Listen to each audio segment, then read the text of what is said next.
All right. Just a few quick things. There was. There it is. There's a number up here on the screen, and you can text questions that you have about the previous 2 breakout sessions we just had, or the one that we have coming up. If you've got any questions, we are going to have a time of Q&A. So all of our breakout session speakers, including myself, and then also Emily, who gave us her devotion earlier, is all going to be up here, and we are going to kind of go through those and answer those questions. So we invite you to text all of your questions to that number, and then we will be doing that in just a little bit. And there, you can also text that number if you are interested in future upcoming Cultivate events. So I'll talk a little bit more about 2 that we have on the books planned. But if you are interested and just want to be in the know, you can just simply text the word Cultivate to that number, and then you'll get just reminders and different things for that. Okay, so our next breakout session speaker is Lisa Vancamp, and I may be partial. I love her. She's my mother-in-law. She is the sweetest human, and I'm so glad. She's got so much wisdom. I mean, she's raised 3 grown children, and they're all serving in ministry in some capacity, which I just think is amazing. It's just a testament to her, I think. And so I'm so excited for you guys to just hear from her. She's going to be speaking on cultivating joy throughout all the different seasons of our life. Here is Lisa.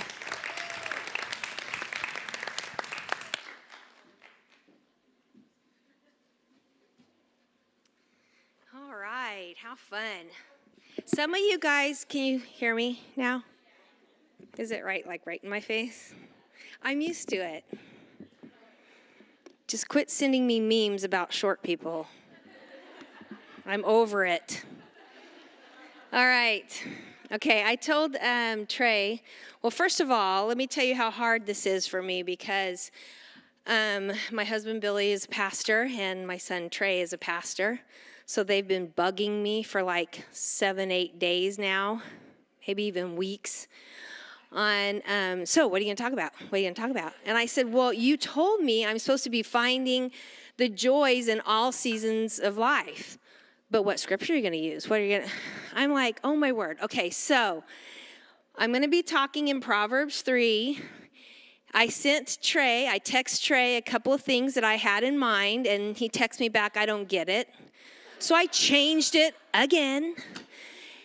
And then Billy and Trey are going to go, they're going to go hunting. So Billy wanted to go, I guess you have to go and, scout, that's the word, scout it out and see who's there, whatever. I'm like, it's not till November. So are those animals still going to be there? So anyway, but now, since I had all this to do, I was like, yeah, you really need to go. Because he comes in and gets in on my, business. And I'm like, you know what? No, this isn't about you. Don't get into a whole theological thing. I'm good. So I'm not going to exegete anything, okay? I have not been to seminary. I did not write any of my husband's papers. I didn't need to write any of my son's papers.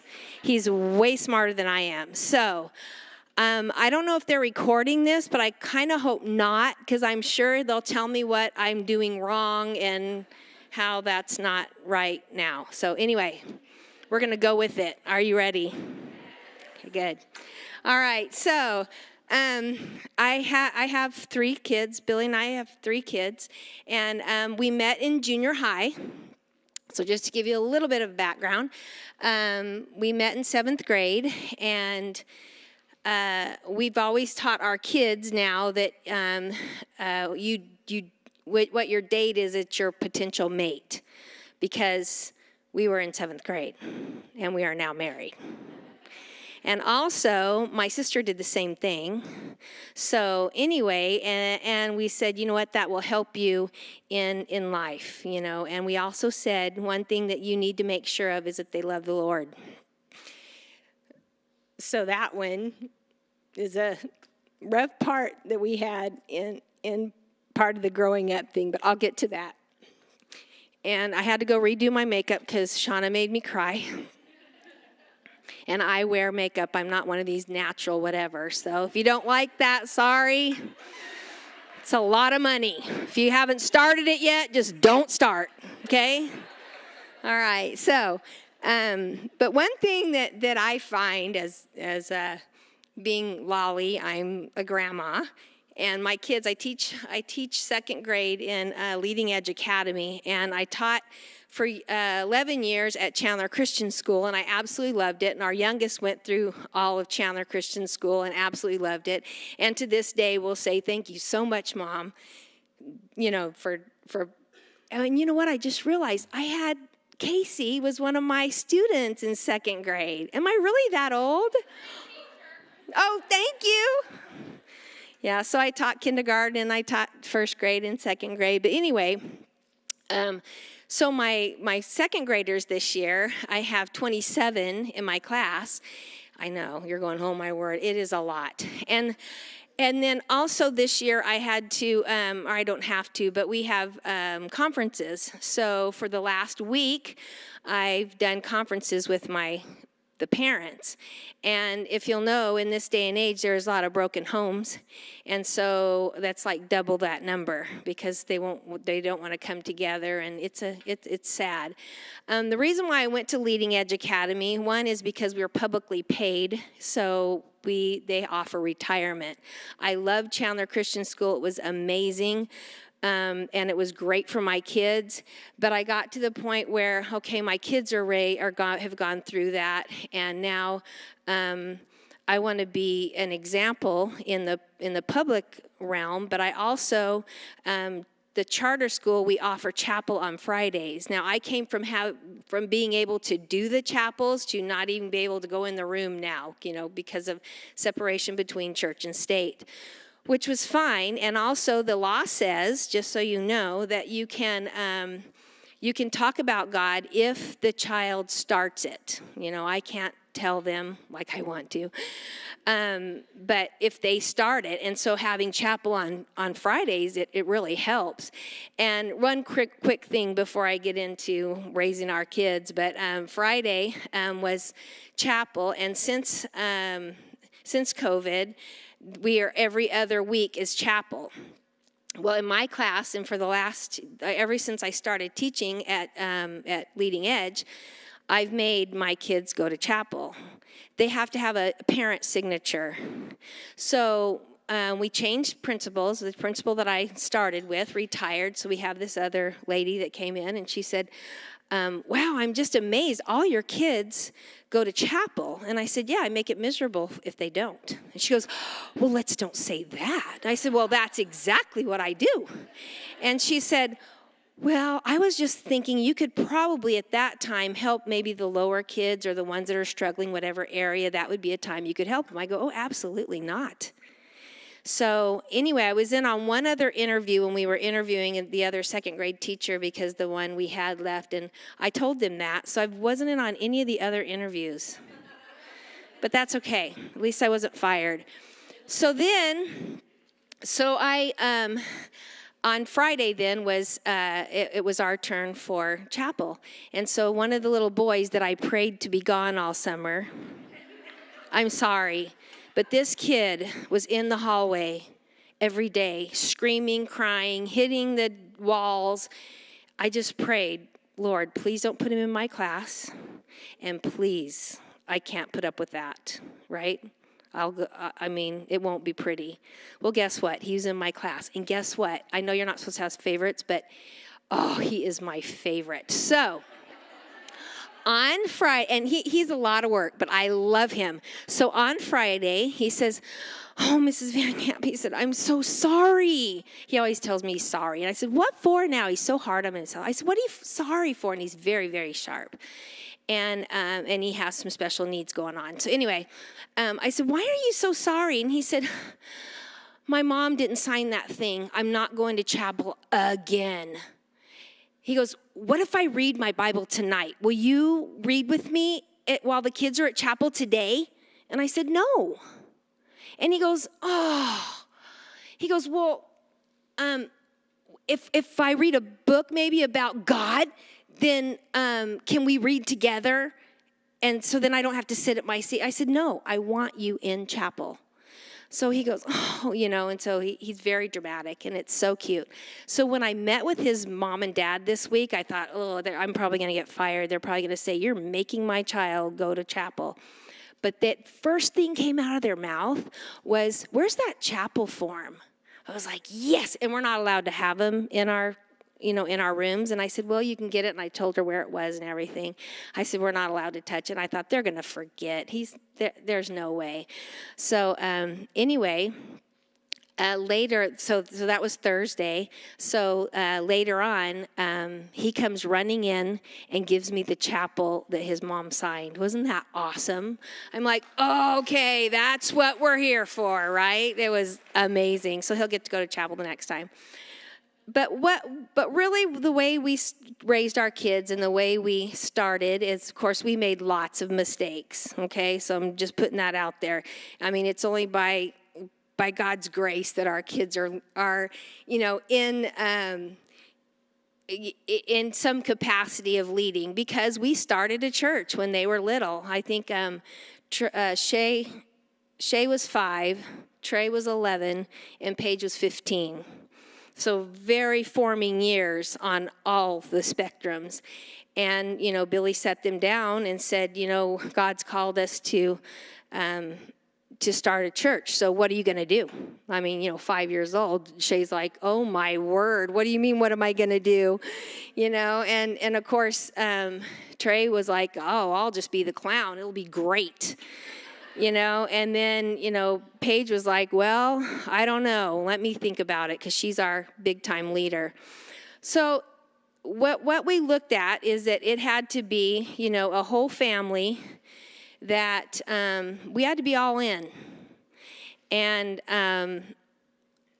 we found out as we were raising our kids that the most important thing in Proverbs 3:1-2, the part that says, let your heart keep my commands. And as I was studying for this, and in Proverbs, Proverbs are principles, not promises. And I never really looked at it that way, because I teach a new believers class, and I teach the little kids. And I want them to know that all of their answers to everything are in this Bible. Everything, every part of life is in the Bible. And I always say, God's promises are in here, and they are. But, Proverbs is more of principles. And one thing is that is across the board, no matter what, is that, and the reason why I'm so hard about going to chapel, and I told my principal, I said, we talk about character, and we're a character trait school. But here's the thing, no matter what I say and what I do, there's more things that are caught than taught. So I tell the kids, do everything I do except don't drink all this Diet Coke. Just don't do that. Just don't even go there. Just keep your water. I hate water, and I hate milk, but I don't tell them that, right? Milk's for cows, I'm just saying. So I said, just, you can act like I do, whatever, but I always tell them, I said, just don't drink the Diet Coke. So yeah, we aren't perfect, but you know what? We can tell them things to do. We can tell them how to act. We can, give the character award every month. But the thing is that Jesus is the one that can change their heart. Can I get an amen? I mean, no matter what we do, we all need Jesus, right? Say that right now. We all need Jesus. And that's the whole thing. And there's been times in my teaching when the kids will go, well, I don't go to chapel because my mom and dad don't believe that stuff. So then I go to say, why do you come here? And I'm serious. Why do you go to Leading Edge Academy? We're at a church. Why do you go here if you don't want to go to chapel? I don't get it. So then, and I thought, oh, I'm going to get fired for that. Although, you know what I might get fired over? On Tuesdays, I give a test. Trey said I could take a long time. So Tuesday, I give the spelling test. And if you pass it on Tuesday, then on Friday, you don't have to take it. And I have the workshop board. So every day they have to do 5 jobs. And did I do that with you, Casey? I don't remember. Yeah. I was hard on you, wasn't I? So anyway, every day there's 5 different jobs, and it's the core subjects, And so on Tuesdays, though, if they get 100% on all the spelling words and the challenge words, then they don't have to do job 4, which is spelling, and they don't have to take the test on Friday. So they love it. So Tuesday comes around. That's the first thing I do when they get there, is that we play a game of Sparkle to kind of help them spell out the words and stuff, and then I give the test. And it's more of a teaching test, because I'll say, all right, it's double consonants, so 1 through 12, they're going to be double consonants in every one of these. So anyway, we go through all that. Well, another thing that I do is I give them brain dust. Don't tell Billy, he'll say that's satanic. Whatever. So I give them brain dust, and it's glitter. And I love shiny things. So I have this big old thing, and even the boys like it, And so I say, okay, point to your paper if you want brain dust on your paper, or point to your head if you want it on your head. And so I go by and I sprinkle brain dust, And then, at the end of the day, I got it all over my floor. I just love it. So I didn't realize Tuesday was picture day. Yeah. So I'm like, oh, my word. So I put it all over, didn't realize I'm going on, number 1. And my little Gracie, who never pays attention to anything, so I don't know what she was doing, but she paid attention to this. She raises her hand. She goes, I'm so excited, Mrs. Vancamp, because we get our pictures taken, and I've got glitter all over me. And I'm like, oh, my word. And then this cutest little boy in my room, he got his head shaved because another little boy came to school. I mean, this is character right here. The other little boy came to school and got a haircut and hated it and kept his hoodie on. And, we do the pledge every day, get that thing off your head. And he was like, I'm like, what in the world? Take it off. I mean, you're being disrespectful. Well, yeah, it was a bad haircut. So he takes it off, and then I felt bad. But then my other little boy that sits across from him went and that night he got his head shaved because he knew that Leo felt bad. Now that, to me, is character right there. He's like, hopefully everybody will look at me and not look at Leo's head. Who does that? Oh, I was like, oh, that's awesome. Well, that little head had sparkle all over it. So at parent-teacher conferences this week, I had to kind of apologize. They were all laughing. They go, if that's the worst thing that you've done, I think you're fine. I go, just ask for retakes. I don't even know. Like, we don't even have them back yet. I don't even know what to tell you. So anyway, I haven't been fired yet, but, things like that, I'm sure I will be. But as we were raising our kids, spiritual conversations were important. And I don't mean it's every morning we went and got them and sat them down in the morning and said, all right, we're reading the Bible, And I don't know if you know Pastor Billy, but he gets up early and he doesn't sleep. He doesn't require a lot of sleep. And so when we were first married, I said, if you want this thing to work, you've got to let me sleep. Like, you know what? I'm not lazy. And it's okay that I get up at 6 o'clock instead of 4. Okay? So anyway, and he was so hard on our kids for that too. So I thought for sure we were going to have, rebellious kids and, they're so lazy. They sleep until 6. I'm thinking, oh my word, at my house, we could sleep until 9. It's just, different. Different places do different things. Back off. We're okay, So anyway, so the different stages, of course, you work through, and that's one Billy and I had to work through. We have been married 35 years in a row, and he always says that. I don't know. Anyway, and we did meet at church. So he went to Gilbert High, I went to Chandler High, and the only time we got to see each other was at church. And then his mom and dad were so strict that my mom and dad didn't have to have rules, right, Mom? I mean, he had to be at home at 11 o'clock at night. So it was no midnight thing, never has been. We kept that for my kids. Because there's nothing good to do after midnight, I'm just saying. So he would have to have me like 10:30 to get back to Gilbert because he lived in the boondocks, which is in town now. But and it took a while. So we were always, there I was always there like 10:30, and then he was at 11. So we've kept that, and we've told our kids the reason why, because I feel like you need to tell them the why behind the what, not just because I'm your mother or because I said so, or, they need to know why. And I carry that out with my kids at school too, because there's a lot of, different backgrounds at at school. And I understand now why a lot of them act the way they do, because the apple doesn't fall far from the tree. Just saying. So anyway, Billy and I were married 3 years before we had kids. And he had a pretty rough anger problem, He always goes on about how terrible it was. I don't know, it was so bad. But anyway, so he was afraid to have kids right away. And he said, I'm just so afraid that, I'm going to take it out on them. Well, come to find out, I was a little more harsh than he was. He would always go and say he was sorry. I was never sorry. I whipped you and you needed it. So I don't know. I guess that was okay, and so they love him. And then on every paper, right, my dad's my hero, whatever. So it's true. It's so true. But that's okay. I'm glad, not bitter. I'm glad.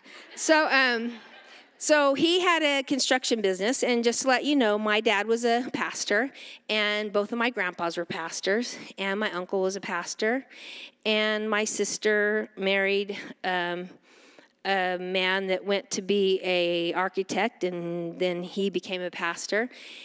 So pastors all over, and not that I did not like being a pastor's kid. Actually, I loved it. It was awesome because I like attention. So it worked out for me. But I wasn't going to marry a pastor. I was like, that's so much pressure. Everybody's looking at you, everything you do, whatever it is, it's wrong. And then, they call you in, and then they say they're going to be at your church forever, and then it's a week and they leave. And no, I am not going to marry a pastor. Well, I did not marry a pastor, but at 40 years old, he said he was going to be, God had called him in the pastorate. So, and you're probably thinking, oh my word, what did you do? Did you want to leave? Well, you know what though? God was working on my heart too. And you'll see that in your life, that when God is working on some things with your spouse, he's working on those same things with you, even though you don't want to admit it, right? And I thought, well, at least I know how to act and I know what to do, right? And we were good kids, weren't we, Mom? We were good preacher's kids, so knock that off, okay? Don't be getting in your mind, oh, yeah, one of those. No, my mom was a teacher, my dad was a preacher, and we were good kids. Huh, Mom? We were good. We didn't go through that rebellious, whatever stage. And I think really because my dad always gave us a choice. He didn't say, you're not going to do this, you're not going to do that. We even got to go to proms. Whoa, Southern Baptists got to go to dances. But this is what he would say. He said, I'm going to let you go. That's your choice. I'm going to give you that choice. You can go. And he said, but remember, when you get out of going to school, the only places there are to dance are really bars. So I just want you to think about it, do what you want to do. So, of course, we went and we hated every minute of it, got our picture taken and left. Not really, but really... But what a good way to say it though, and you know what? It made it where it wasn't drudgery, and it wasn't something I know prom's coming. Everybody goes to prom. I want to go to prom, whatever. And that wasn't a real big deal because we went to 2 separate high schools. But I'm glad that we did that, and I'm glad we experienced that.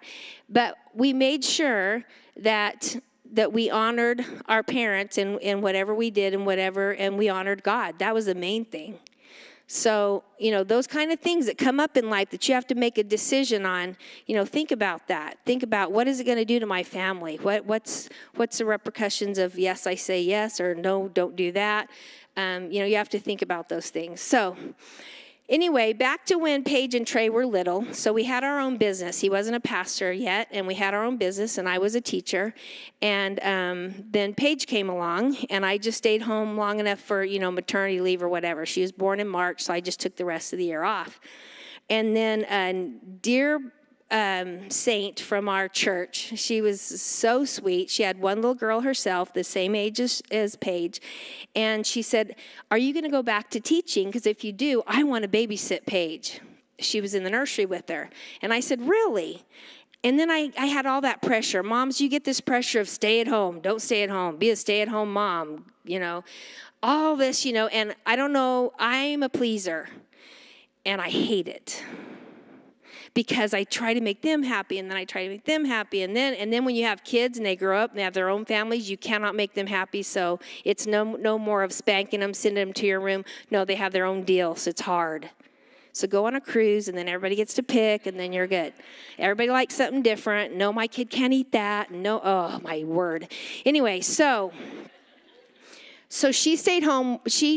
I took Paige to her, and it ended up being great because Paige is very outgoing. Well, then my dad, when Paige was about 2, I get them mixed up all the time. Sorry, we're on Paige. When Paige was about 2, we were at my mom and dad's, and that we did, quite often. We went and visited them and whatever.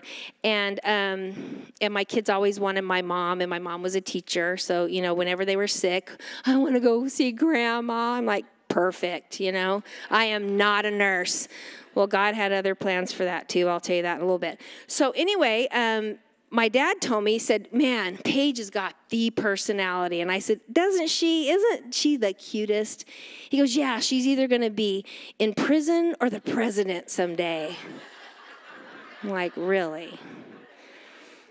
And she was like that. You said, don't go over that line. And she had to just put her toes over it and look at me like, is that okay? So I have broken so many spoons on her. I tell her, go to counseling, send me the bill. And I mean, yeah, it was bad. So strong will. But I tell you what, and I used to just dread when she was going to go to high school. I'm like, oh my word, Lord, come.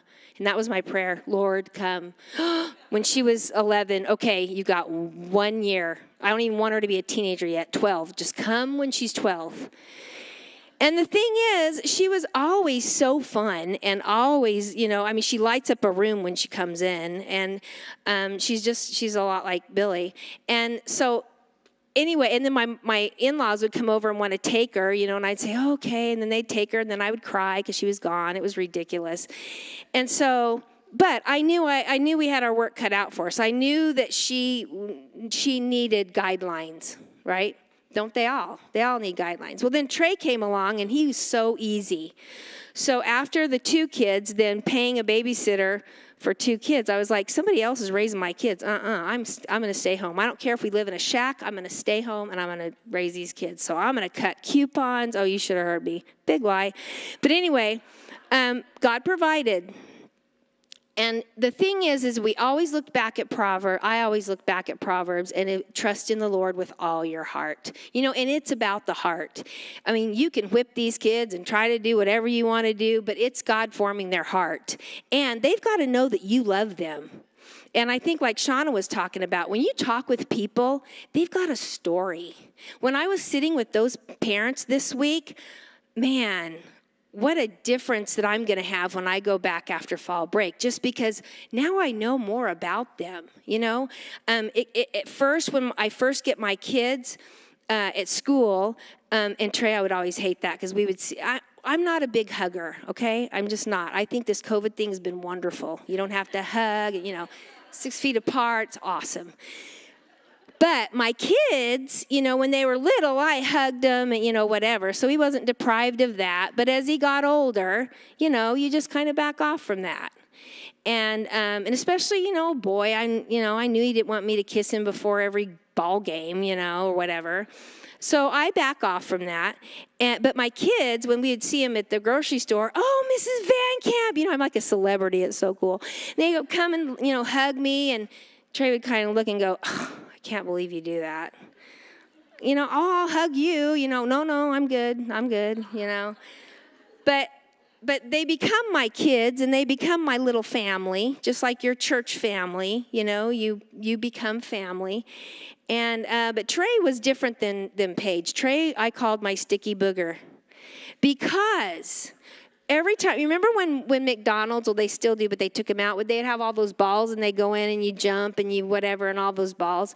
Well, he would not go in that. And I'm like, oh, your friends are in there. And Paige like knew everybody. She's like, oh yeah, that kid's name's Nolan. Oh yeah, that's, Susie over there. And she knew everybody and their background, who their parents were, whatever, and Trey's sitting right by me. And I'm like, Trey, come on, go play. I'm like worried, he's gonna be backward.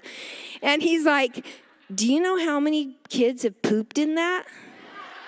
And I'm thinking, I didn't even think of that. I mean, I bet he loves this COVID thing, And then, and I would talk about, germs and Jesus. And I remember one time he goes, can we talk about something that we can literally see? And let that sink in. In fact, I think one of my friends was going to send it to one of the magazines or something that your kid says or something. She thought that was the coolest thing. But that was Trey. I mean, he didn't want to get any disease because he always thinks he's got something, if you know him. And so anyway, he was just different. He was always the one right there. So come kindergarten time, it was time to take him to kindergarten, and Paige was in, I don't know, I think she was in second grade at the time, and he's in kindergarten. And so I go to drop him off. Well, let me tell you a little bit before that. Before that, Billy was a contractor, and we let someone use our license. Okay. Yeah, it was not good. And of course, I didn't meet the person, and I just go with Billy, whatever he says, man. I mean, he's the leader. If it were up to me, we'd still be living in Apache Junction, that first little house he bought when he was 18 years old. I'm not a visionary. I just hold on, whatever he wants to do. So he let this guy use our license. Well, not a good idea. So, we weren't an LLC at the time. Yeah, So most of you know what that is. We owned our own business, right? So, and then along with that is the guy said, hey, you let me use your license. You let me use we had a Bobcat. That's not an animal. It's a machine. We'll let you use all that, and we'll pay you, monthly to borrow all this stuff, And he's like, this is awesome for us, Lisa. We never had to advertise. We just always had something, laying in our lap, And we had discussed at one point, let's go to California and see what his office and stuff looks like. So we made a trip to California and couldn't find it. So back in my mind, I'm thinking, this isn't good, right? So anyway, life goes on a little bit more, and all of a sudden we're getting these bills from the concrete company, these huge bills that are signed by Charlie Brown and whatever, and I'm like, oh my word, what's going on here? And we had tons of employees. I mean, Charlie Brown could have worked for us, I don't know. And I was supposed to be the bookkeeper. That was a joke. He would always go, okay, Lisa, what did we make and I'm like, I don't know. And he's like, what? And I'm like, well, I got to be a mom to these kids. They wanted to go to Chuck E. Cheese. I'm sorry. And and they hated Chuck E. Cheese. They were the ones who were under the table running around when he would come out. I'm like, what? You're supposed to love that. Anyway, they hated it. So that was bad. He goes, you're fired. I go, I quit yesterday. I mean, it was bad. It was not pretty. So then we get to where I was getting these phone calls that said, are your kids at school? Okay, now think about this. We've got Trey that didn't want to go. And I take that back. He would want to go. He would get up and he would get dressed. But to get him to get out of the car was horrible. And, Paige is like, come on, she'd be all aggravated with him. And we were all aggravated, but we were sad for him because he would go and he would do what he was supposed to do. And I will say he was the year at Greenfield when they had 2,000 students in elementary, and his teacher would do sign language for them to line up. So he was scared to death. He wasn't going to get the sign language, so he just sat and stared at her the whole time. And she's like, he never plays. He just wants to sit and look at me. And I'm thinking, well, I don't know why. Well, then I figured it out. There's all these kids running around, and he's waiting for you to do the sign that says, get in line. He's going to be missed. So I tried everything. I put I whipped him. Of course, that was the first thing. That didn't work. Then I put this big, I don't know, he wanted some kind of a toy or whatever. Put it on sorry, Trey, I'm just blowing out all your dirty laundry.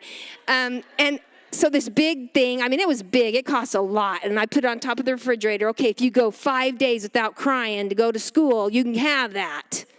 So that didn't work. And so then I said, all right, I'm sending you to the child psychologist at the school. That was so sad. I tell him, go to counseling, send me the bill. So poor thing. So he'd go, and on top of all that, Paige would go around the corner to see how he was, and then I would go around and look, and then Billy would stop by and go to the school and see if we could see him. Well, every time he was crying, every time. And he was doing his work and tears just rolling. How sad is that, right? So then I sent him, Trey Vancamp, come to the office. Well, the poor kid, okay, that was the other thing. They would call him William. Well, we didn't tell him his real name was William Lamar Vancamp III. His name was Trey. Well, when they called him, he didn't go. His name wasn't William, his name was Trey. So don't do that to your kid either. So anyway, gets to school, gets to the psychologist, thought he was in trouble, thought he was going to get a whipping, I'm sure. Made the crying worse. So then she calls me in, after she met with him, she calls me in and she goes, you need to put him on a bus. I'm like, what? Put my kid on the bus, he's crying. And she's like, nope. She says it's separation anxiety. Well, at the same point in our life, that same time in our life, Paige, was trying to help. She was trying to be a good big sister, time out. But also, we went to church. We didn't miss church. Billy was a Sunday school teacher, always had a huge class. That should have been my first clue he was going to be a preacher. But then the Sunday school director, which she came to our church a few weeks ago, so fun to see her, but I couldn't in the back of my mind get rid of this that she did to me. So she goes, what's been going on at home? Like that, at me. I go every week. Trey's been crying. What's happening at home? I'm like, what? Well, if you'll think about it, we have people calling us and saying our bills aren't being paid. We have this going on. We have that going on. Well, we keep all that from him. They didn't know. Well, then Paige gets, what's it called? Where you get that rash on the back and then it comes around in the front. Usually old people get it. Shingles. Paige got it at age 9. So there's a problem, right? And Billy and I are looking at each other and going, man, we don't scream at each other in front of each other. In front of the kids. We're trying to keep this all hush hush. What's the deal? Well, I did end up putting Trey on a bus, and it did work. And they said, it's because you're telling him you need him and that you missed him all day. So in his mind, he's not pleasing you because you're sending him to school, but you need him. And I was. When I pick him up, I missed you. I'm so glad that that I get to pick you up. Well, it got to a time, and then I was mad at that, children's director saying, what's going on at home? Like, what? None of your business, right?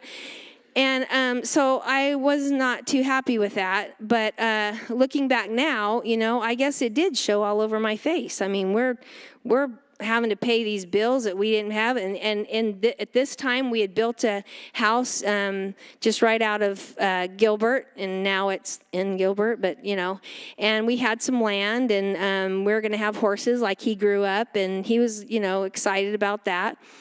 Well, we had that house almost paid for because we were builders and we about built it for nothing, right? Well, when all this started coming in and all they started telling us, and then they started calling me and saying, are you sure your kids made it to school today? I'm like, oh my word. So then stress completely. So I would go pick up Trey at noon because it was half-day kindergarten then. And I would pick him up and I would come home and I was just sleeping all the time. I thought, man, I'm depressed. So I would, get home and I thought, okay, I'm just going to sleep for a little bit. He would come. This is when I knew I had a problem. He would come and wake me up and say, Mom, I think it's time to go get Paige, and I'm so hungry, you didn't give me lunch. That wasn't a good mom, right? And I wasn't on drugs. I wanted drugs, let me tell you. But I was like, something is so wrong with me. And I didn't have a doctor, but I had a gynecologist. So I thought, well, I like him. He goes to Disneyland. We'd see him a couple times, like, he's a good guy. So I'm going to go to him. I'm going to see what is wrong with me. It's hormones. What is wrong? So I went to see him.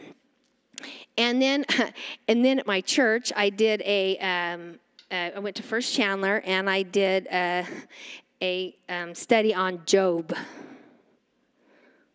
Yeah, so I was really depressed.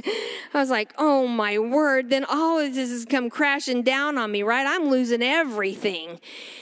So anyway, we went ahead and gave our house to the concrete company so that we could take care of some of those bills. And then Billy was paying out all this money to try to find the guy, because guess what?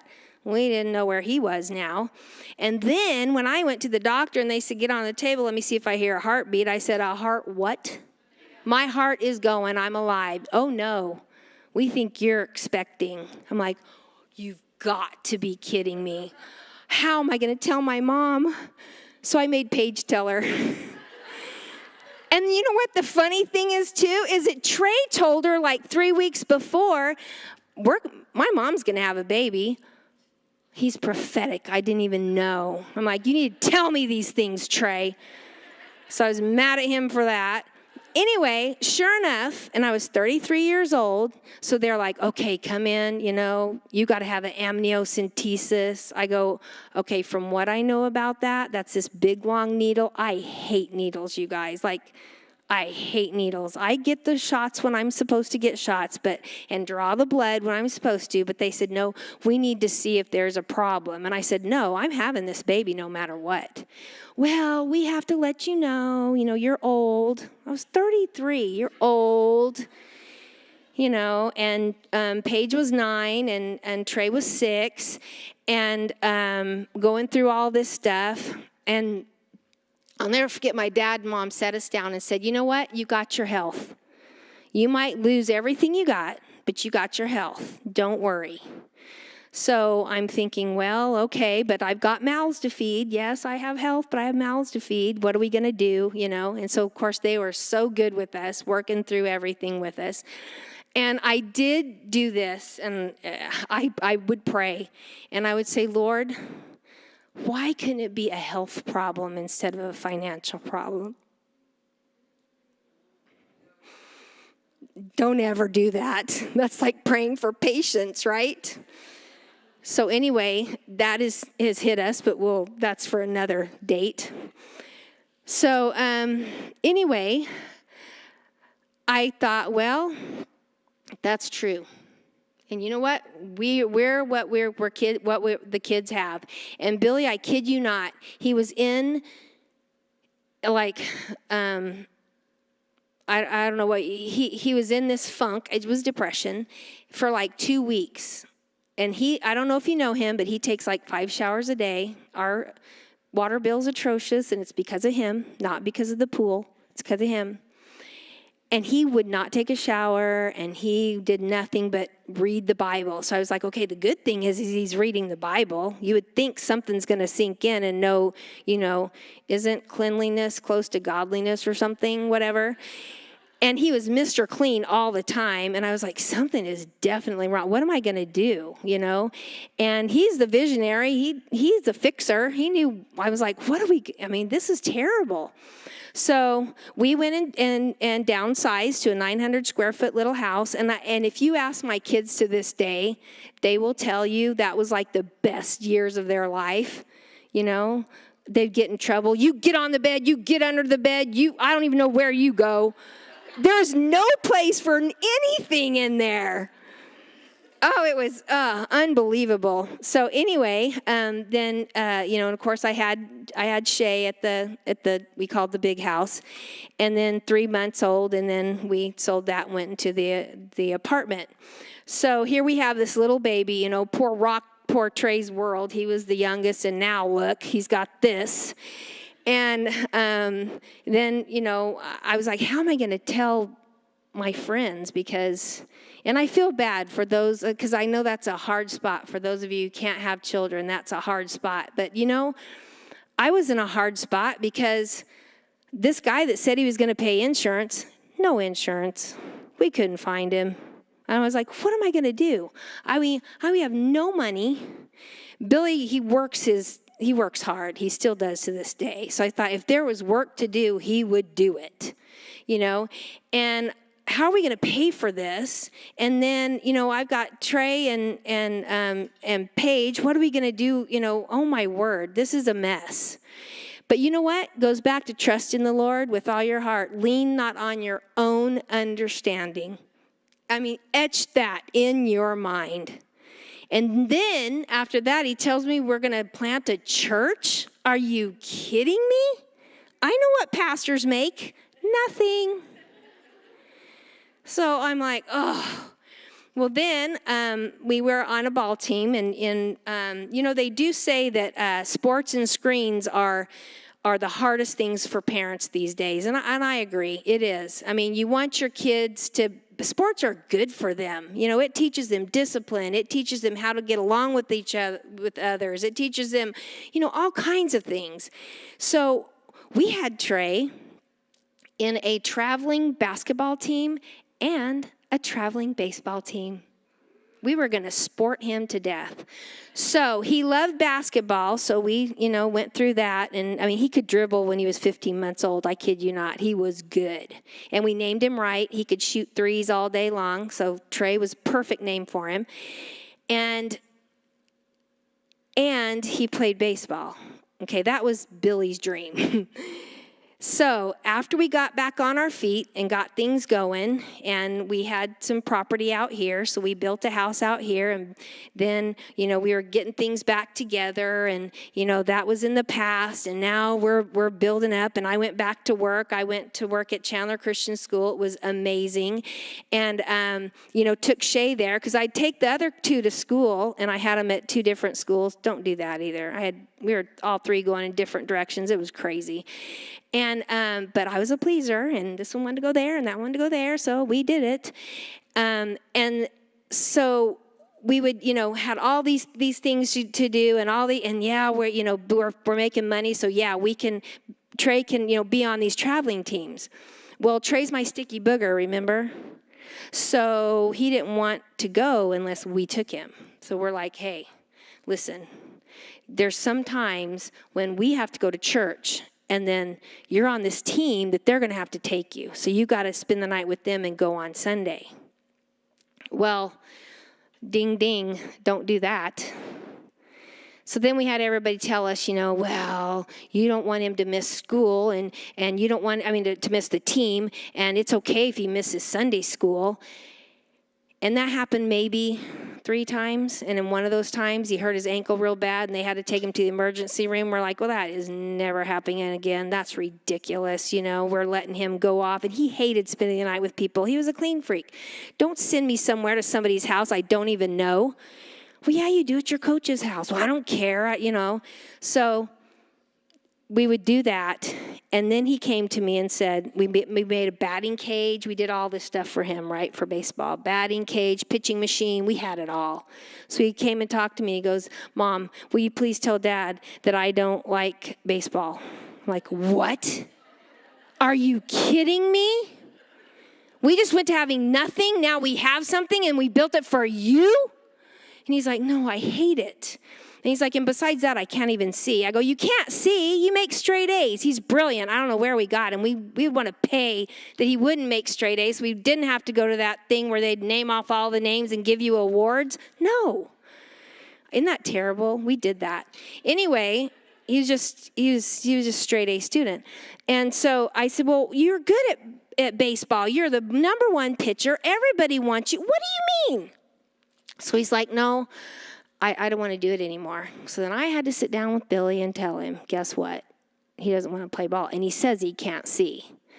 So Billy goes, take him to get his eyes checked. And I went, we don't have vision insurance. We don't do that. And he's like, well, if he can't see. And I said, he makes straight A's. This is ridiculous. He says, no, take him. So 7th grade, we took him. He comes out and he goes, man, Mom, I didn't even know you could see the leaves on trees. Yeah. See, wasn't I terrible? Oh, my word. I know. I think of that now. Oh, man. Go to counseling. Send me the bill.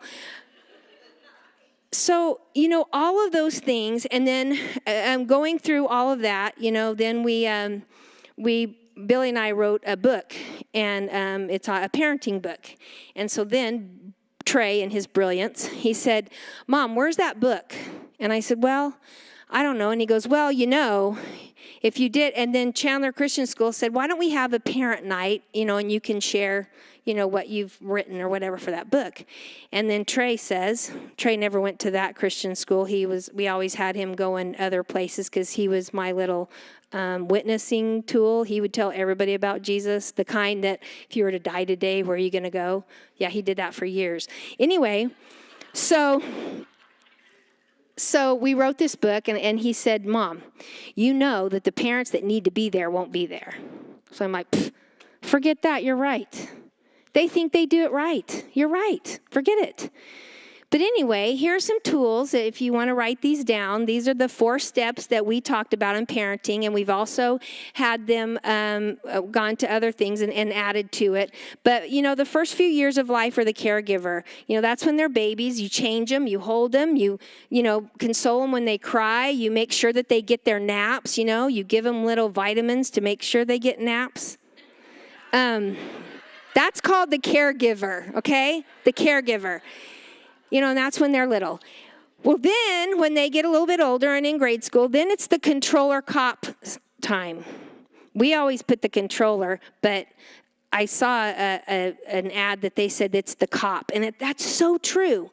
Okay, so that's when they're kind of in getting older, and they can wash themselves and that. But this is yes, you can do that. No, you can't do that. This is why you don't want to do that. Yes, you can do that. No, don't go with those friends. No, this is good. So you're controlling, and you are the cop. Okay, so those are the years that yes, it's okay to say yes, no, whatever. You're the cop. And watch for cars. Make sure you do, you're the cop. Well, then it comes to the coaching ages, the coaching and the counsel ages. Well, that's when more the upper elementary, and you're letting them look at life, and you're letting them ask questions about that. Well, this person said this to me, and I don't know why. And instead of saying, well, you just go back to school and you knock them out. That's what Billy would say. I would say, no. He'll end up in the principal. We're not doing that. That's not how, I know you're raising Gilbert, but we don't do that anymore. So I would say, no, that's when you say, well, why do you feel that way? What did you do to cause him to do that or whatever? You're out of the controlling. Now you're coaching and you're counseling. Let them look at what the situation is. Let them see, what's going on and that kind of a thing. And then hopefully, where we're at this stage now, then you're at the counseling and the casting them off stage, okay? So that's when you've built that relationship with them. They know they can come to you with whatever is going on, and then they can come to you and ask you for advice. That's when it's the best. That's what's going on right now. So it's the best with our life right now. But we also have to go back and say, they always throw stuff up to us, now that, Dad's pastor. What about this? What about that? What about the people that come to our door? Well, then he would say, hide behind the door, listen to me, everything I say. You'll want to know this, and he would go through this whole thing with them, and you got to love people, but you got to tell them the truth, and that's true. And I love that about Billy. He was always the one that would go and do the hard stuff. I'd go tell him, and then he'd go do it. Well, then, in Proverbs 22, when it talks about train up a child in the way they should go, and then they won't turn from it. And the thing is that I feel like when there were times when I wished Billy would not have said something, but you know what? It was time he needed to say something. And with the pleaser in me, I knew there'd be crying. I didn't want crying. I knew there'd be, I'm so mad. I didn't want mad. I wanted everything to be happy and lovely all the time. And that is not life, you guys. That is not it. There's the yuck and there's the happy. And it goes up and down. And you've got to have God's promises and God's principles to get through all of that. And Billy's, one of his gifts is discernment, and that drives me nuts to this day, let me tell you. We'll meet new people, and I'll go, oh, that was so neat, and he's like, I don't know. I'm like, what? He'll say, well, so then I always throw that whole deal back. I'm like, remember that guy that you let use our license? Did you have good discernment then? Yeah, that's not nice. Don't do that. But I see now, though, how many times that I really have to see he's the leader in the home, and we had to work together to get these kids raised. Yep, there were hard conversations, and he would make them. And yep, there were times that they would choose to do something that wasn't a good choice, and they would talk to him. Now, with sports and any activities, think of it when you've got your kids in that. Think, is that doing good for our family, or is it hindering our family? Because I think sports are good. But I will say, and Trey will introduce me to this day, this is my mom, because I'm short. This is why I'm not in the NBA. He didn't get that DNA, whatever. But we wanted to make sure, though, that first was first. And church, even though it's not perfect, people aren't perfect, and you work with people. They all have a story. But we're all getting through life together because we work with each other, and we know that God has a plan and a purpose for us to live.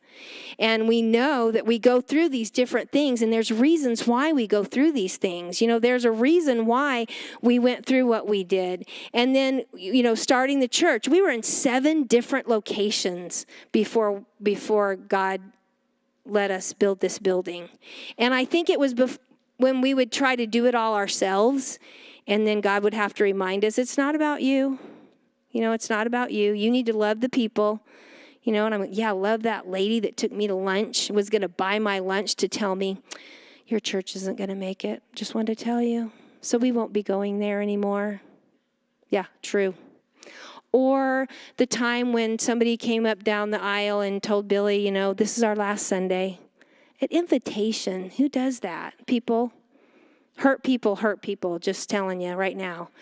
So, we went through a lot of those things.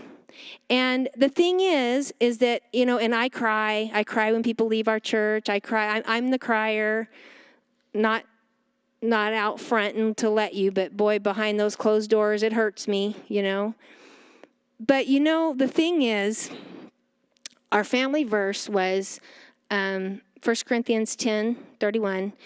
Whether you eat or drink, whatever you do, do it for the glory of God. And I also, in Colossians, it talks about how that you're working for God and not man. That's what you're doing. And if you're in a certain position at church and you don't like it, go to the Lord and talk to him about it, Right now, I teach Second Service Children's Church every single week. And Billy's like, why did you do that? And I said, I just feel like that's what God wants me to do. He just wants me in his sermon twice every Sunday morning. That's what he wants. I take notes. I know what he says. When I miss some, I listen to it in the week most of the time. So, but the thing is to be loyal and to be faithful. That's what you need to be. You need to be loyal and you need to be faithful. And the kids can see that. And even though we got into some bad, stressful times in our marriage and raising them, that's what kids need to see, that it's God that's the center of your home every day of the week, not just on Sunday. And then it's their choice. It wasn't our choice that our kids grew up and were in the ministry. Poor things. I pray for them every day.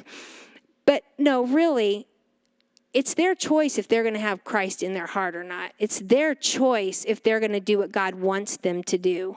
No matter what we do, you helicopter parents, good luck to you. You are not going to be able to control those kids every day of their life if you want to. And then, Shay just got married in March. And by the way, none of my kids are like me, which I guess is okay. I mean, I'm a pleaser, so I kind of wanted one of them. But the other side of that, though, is that I'm so glad that they know that whose they are, and they know that they are God's, and that they know that God's watching over everything that they do and everything that they say, and they want to glorify him. It's not anything I did. It's not anything Billy did. We still pray for them. But you know what? It's got to be in the heart. It's got to be something they want. When Paige became a Christian, and I know I'm going way over, but I want to tell you this. When Paige became a Christian, and that's the other thing. You're always like, oh my goodness, you know what? They're talking. They should know the Lord by now. Oh no, and then Paige, being prison or president, we're like, wow, she has big influence around here. We got to make sure. We would talk to her about it, and she would tell us everything Trey did wrong. Well, Trey, he sins. One time, and he was telling us all these things we told Trey not to do, and Trey would do it. But you know what? It wasn't her. And I told Billy, I said, no, she's not ready. She's telling me everything Trey does wrong, not what she does wrong. But then when we didn't say anything about it, we're coming back from my mom and dad lived in Fountain Hills at the time. We're coming back, and all of a sudden she's asking us a million questions about God. Well, where did he come from? I used to always do that to my mom too. Well, he always was. What do you mean he always was? Where did he come from? And then, so I know there's Jesus, but where did God come from? So we go through, we look at the sun and the moon and all of that he created. And then he created Adam and Eve. And then, the story, the questions are, okay, so they were bad in that garden. Are they going to go to hell or are they going to go to heaven? Well, oh my word, I never thought of that before. She would be the one to ask, all of those questions. But I tell you what, when she was ready, she was ready. And it wasn't that we talked her into it. It wasn't she said that night coming back from Fountain Hills, she said, I need to ask Jesus into my heart, don't I? What do you say? Yes, you do, you little, No, I'm like, what do you mean, And she went through the whole plan of salvation right there in the car. And I'm like, oh my word, this is amazing. And I really feel like, they saw us when we were the worst and they saw us when we were the best. I mean, we weren't the best parents all the time, but we knew we needed Jesus and we knew they needed Jesus and we knew we needed to be in church. And I teach my kids in the New Believers class just what Trey has taught me. He was our youth pastor for a while, and he taught us that we need God time. We need gather time, we need group time, and we need go time. And it's so true all throughout the week, not just on Sunday for that 1 hour. Get your little check off. Yep, I gave. Yep, And I will say, we weren't the best in teaching them financially because of what we had gone through. But then I look back now and I think, we gave Trey a truck when he was 16, but then we sold it because we needed money. So I thought that was a lesson. Right? You should have worked for your own truck, right? It's buying food now. How do you like that? But, we got up into, where we had a nice sized congregation. And then that's when 2008 and Queen Creek was hit. They said it's the worst zip code that was. And people left. Like, there's people, we didn't know where they went. They went back home, whether they're from Washington or Tennessee or Virginia or wherever. They were gone. And then it went back down to like 45 people. And we're like, man, what did we do wrong? Well, it wasn't what we were doing wrong. That was a season in life we learned from. We learned a lot from that. We learned that people are hurting. And people don't care if you've got a building. People care if you care for them. And people care because people are hurting. And we have the answer. Guys, you have the answer. Just like Shauna said, we're leaders. You're a leader of somebody. I'm sorry, but you're a leader. And that's what we have to remember. And my kids want me to quit and retire, I think, to take care of theirs. I want to be the fun grandma. I don't want to be, I'm going to spank you grandma. I don't want to be that. I want to be the fun grandma. But you know what? I'm working still, and I love it. And I'm at a school where some kids need Jesus. And if I'm the only one that they're gonna see in life, I've got a lot to do in 183 days to let them know that they need Jesus. Let's pray. I'm sorry, I went way over, right? Heads bowed, eyes closed. Dear Heavenly Father, Lord, I just ask that you Lord, just help us take a nugget from today. Lord, I know it. I don't want to be selfish about my life, but I want them to know that, Lord, it was because of you that we got through those rough times. And Lord, we need you. We need you in our lives. We need you in these families' lives. Whatever it takes, Lord, we need to let them know that you have died for them, and that whatever they did, we know that you'll cover it and by your grace. And just to know that you take simple people and you use them in absolute wonderful ways. Lord, we thank you for your many blessings. We thank you that we can go to you. We thank you for your word, that we can dig into it, that we can show our kids, Lord, and show the people that we influence that you're the reason and you have a purpose for us, and we want to be on your page. We want to be on your plan. Lord, thank you again for this time. I ask all these things in Jesus' name, and all God's children said, amen.